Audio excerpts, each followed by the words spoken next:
this is the original type of table that you sold. Yes, similar to a similar plank like this started everything you see here. Remember I mentioned me finding myself in this antique shop in Vietnam? Ah, okay, these are the day beds. So he had a top like this, which I loved, and this rough looking wood. I can show you how it originally looked in the warehouse if you have a moment later on. So it's a single slab of old wood, Vietnamese teak, about 10 cm thick, this one massive piece of wood. It's definitely solid. It is solid. You wouldn't want this falling on your foot. What you want is we have very strong table bases and it's burglar proof. You need at least 6 people to move it out, so it's a safe investment, I would say. Definitely not going anywhere. No. And here, this one we treated with what we call our hot wax technique. That's the finish that you put on top. So I explained earlier that we make our own wax. We try to use as less solvents as possible, and it's a very painstakingly time-consuming way of finishing wood, but with, I think, a fantastic result. I can elaborate on how we do it, but that would take you, I don't know, another day here. So well, hopefully our viewers will come and check out your gallery and also how we do it, because it's really fascinating on how the carpenters actually made this wood finish. Now we've also got an exceptional example of your F-top range as well. Correct. This is, I think, a very nice example of our F-top range. As you may remember, F-top stands for fantastic tables made with old planks.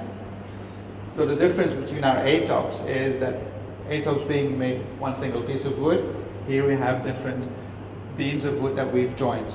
This is what, 2 or 3 pieces? Actually, here's 1, 2, 3, 4 pieces of superb quality golden teak that we've sourced from a house in Ayutthaya. You can even see the marks you see here, the round marks, come from the roof construction, often the wooden pegs that in the olden days were hammered into it to keep the whole thing together. Ah, because so they didn't use nails. No. It's Thai house construction. Way back when they didn't, and they used the most beautiful woods, and we reuse them, give them a new life into a table now. And of course the sustainable wood range is the G-top. Correct. This is an example of our G-top table line. Size M, they come in different sizes, standard sizes. This is size M, 2 meters 50 by 1 meter wide. And as for any other table, you can just come here, look at the table bases, choose a base you like best, look for the material you like best, and then we can make it for you.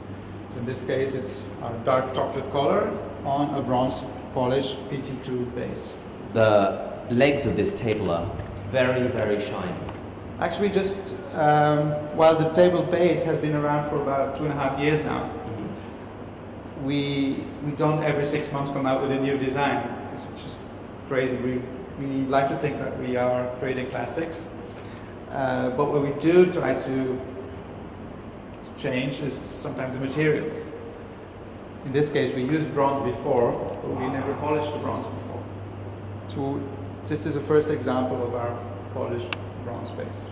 So I guess you develop techniques to kind of evolve the look and feel of your products. We don't want to stand still. So I want to cover the whole range of tables so that clients with a table question can find a table solution here. So we're expanding table styles, different materials. We may not limit ourselves to wood. I mean, I can imagine beautiful tables in marble or onyx or very precious materials, or once I experimented with zinc in France. I saw this beautiful, I don't know if you've been to France, it's zinc table bar tops that they use. Oh yeah. Very worn and used. I want to make a no-nonsense table that you can just use and abuse. So I don't know what time will bring to us, or what new table looks will venture into. But you still keep to the idea that fashion is fleeting and you'd rather create a classic that remains timeless?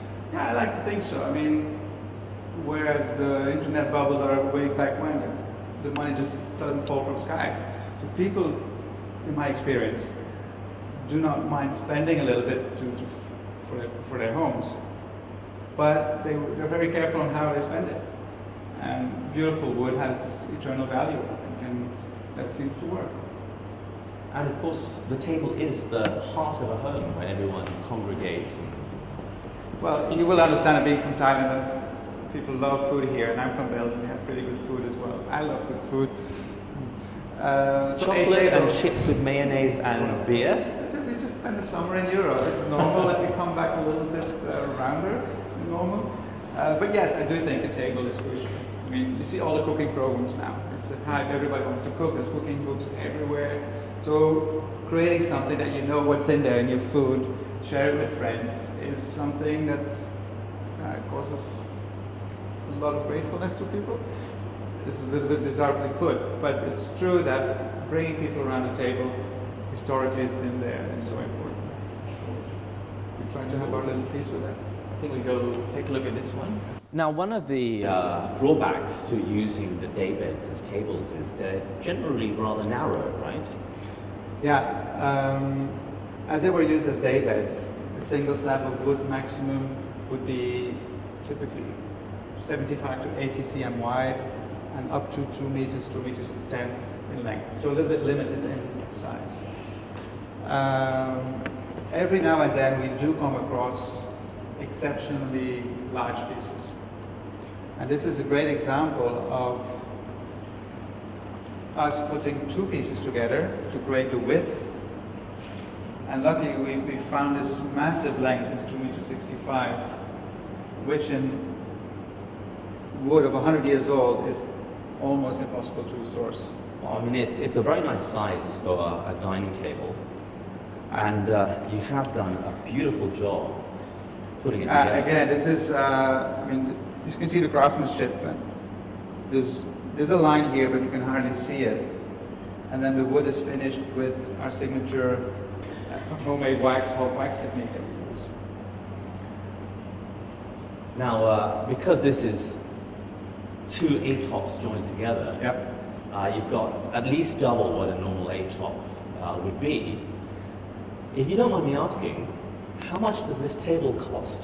I'm not sure if I can say this. I'm not, because it's sold to someone in Bangkok, so I don't know if he wants to know. But let's say it's a little bit more than 700,000 baht. But it's worth it. It stays forever. These are your words. I like to think so. Although there should be a discount because I found a hole in the table. This is very bizarre. I have no explanation of why these holes are in there. I've bought now around 500 tabletops in the last 6 years, and this is the only pair that has these holes in them. So use your imagination and your creativity, and perhaps you can find a solution. I think that might be. Well, holes or no holes, it's beautiful nevertheless.